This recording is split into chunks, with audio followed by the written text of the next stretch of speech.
We continue our team coverage with 27 First News reporter Jerry Ricciuti, who talked with Traficant's wife, Tish.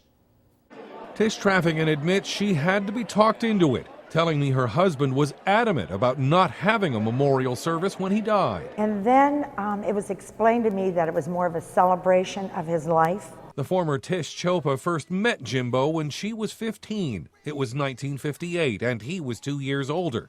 They married 10 years later and often talked of growing old together. And I said, oh, you're going to break the rules. And he said, well, if so, I want to go before you because I don't want to live without you. And I would always jokingly say, okay, you win, you can go first. Never dreaming of this. The longtime Valley Congressman was gravely hurt in late September in what Tish still calls a freak accident at the family's farm in Greenford. He called me, he said, I'm on my way home. I'll be home within the hour. I waited and waited, started calling him, didn't answer. Days later, after arranging for organ and tissue donations, Tish said goodbye. Waited as long as I could wait, and then decided we were going to remove everything and let him pass peacefully, which he did. Now she relies on her memories of the husband, father, and more recently grandfather that most never saw.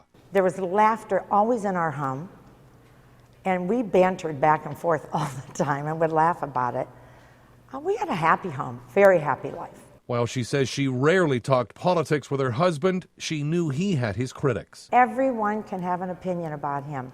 He really didn't care either, and neither do I. It's their problem, it's not mine. And of course, there was always his hair. Oh my gosh, I used to say to him, well, one of us looks good. Every time he left. That was a joke. In the weeks since his death, Tish says she's thankful for the community's outpouring of support, including more than 300 letters. It was a good month before I could even open them. Because I think you're in denial. I was waiting for him to come home. But then when I read all these things that he did, I would laugh. Tish says in the end, she hopes people will remember her husband for the things he did for others, many he never spoke of, saying that's how it should be. Jerry Ricciuti, WKBN 27 First News.